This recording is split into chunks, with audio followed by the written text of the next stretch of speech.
Mēs sākam video sižetu ciklu par komunikāciju. Šis ir pirmais sižets, ir pirmā video etīde.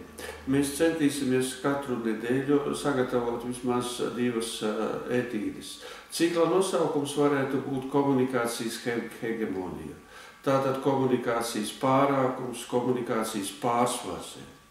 Lieta ir tā, ka šodien mēs esam jau pieraduši pie tā, ka nākas lasīt, dzirdēt, ka mēs dzīvojam informācijas laikmetā, ka 21. gadsimts būs informācijas gadsimts. Tā tas patiešām ir, taču šī laikmetā attīstību ietekmē ne tikai tehnikas progress, dažādu dzelžu izgudrošanu, pielietošanu, kā parasti uzskata.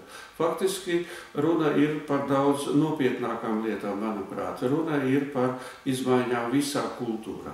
Kas notiek šajā komunikācijas hegemonijas laikmetā?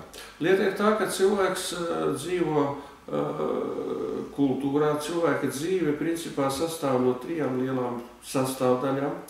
Cilvēka dzīve sastāv no darbības, uzvedības un komunikācijas. Cilvēks vēsturē vienmēr ir bijis tā, ka kāds no šiem 3 veidiem, segmentiem ir bijis pārsvarā.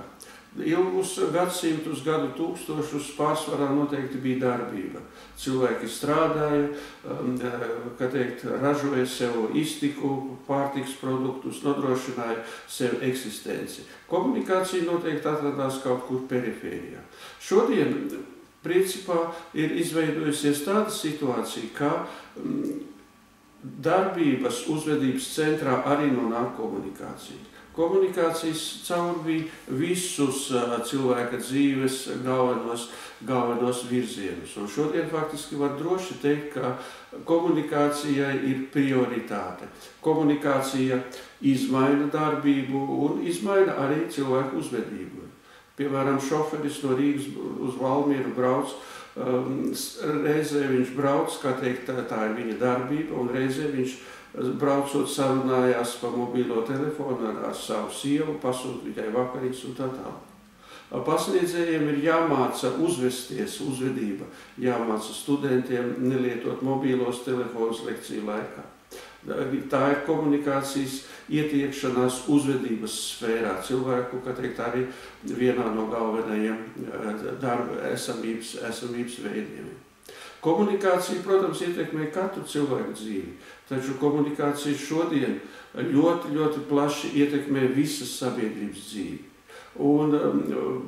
Jo komunikācija šodien ir pārvērtusies par tādu līdzekļu, ar kura palīdzību tiek faktiski cilvēka dzīve vadīta, kontrolēta.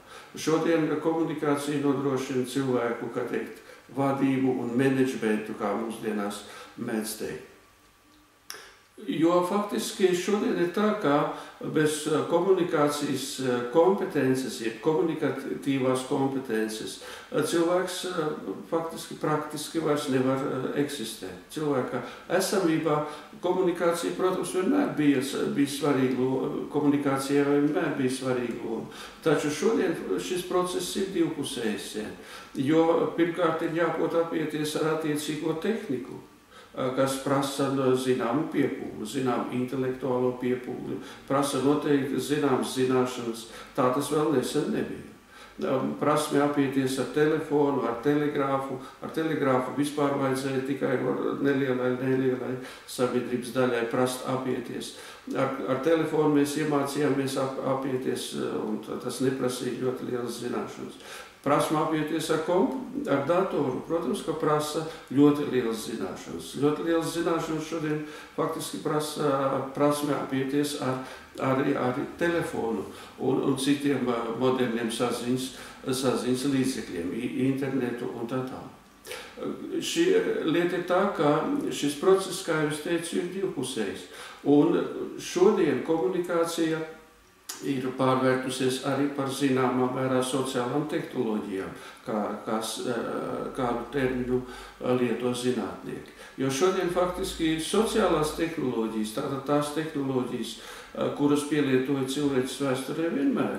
Jo cilvēces vēsturē vienmēr sabiedrība tiecās ideoloģiski audzināt, nodarbojās ar propagandu, aģitāciju, ar reklāmu.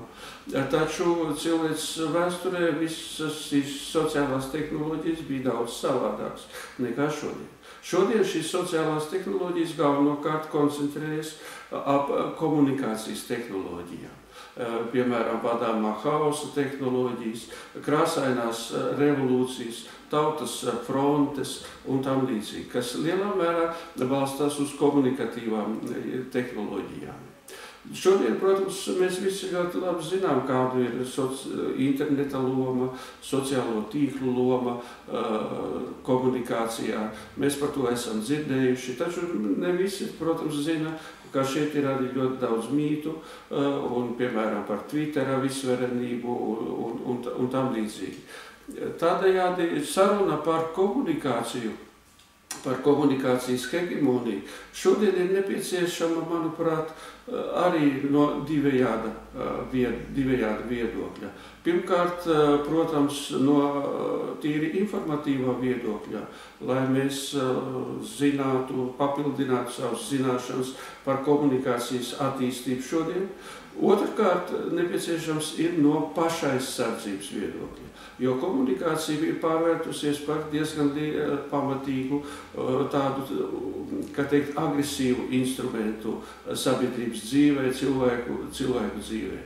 Es jau minēju, ka komunikācija ir pārvērtusies, komunikācijas tehnoloģijas ir pārvērtušās par cilvēku kontroles, vadības mehānismiem. Tādējādi šodien cilvēkiem ir jāzina, kā izturēties, kā rieģēt, kā dzīvot komunikācijas hegemonijas apstākļos. Cilvēkiem ir jābūt noteiktai kompetencei, viņiem ir jāzina, kā viņiem sagroza galvu, tā prasti izsakoties, kā no tā aizsargāties. Cilvēkiem, protams, ir jāzina par interneta atkarību, par ko mēs arī noteikti parunāsim kādā no mūsu sižetiem. Tādējādi šī saruna par komunikāciju, par komunikācijas hegemoniju, par komunikācijas tehnoloģijām, protams, ir šodien ļoti, ļoti aktuāla, manuprāt.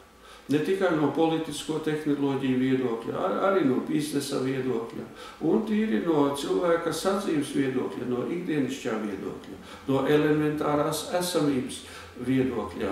Ja mēs gribam saglabāt, kā saka, cilvēcisko seju un nepārvērsties par tiem radījumiem, kuriem jau ir apzīmējums postcilvēki, kuru skaits kļūst arvien lielāks un tā tālāk.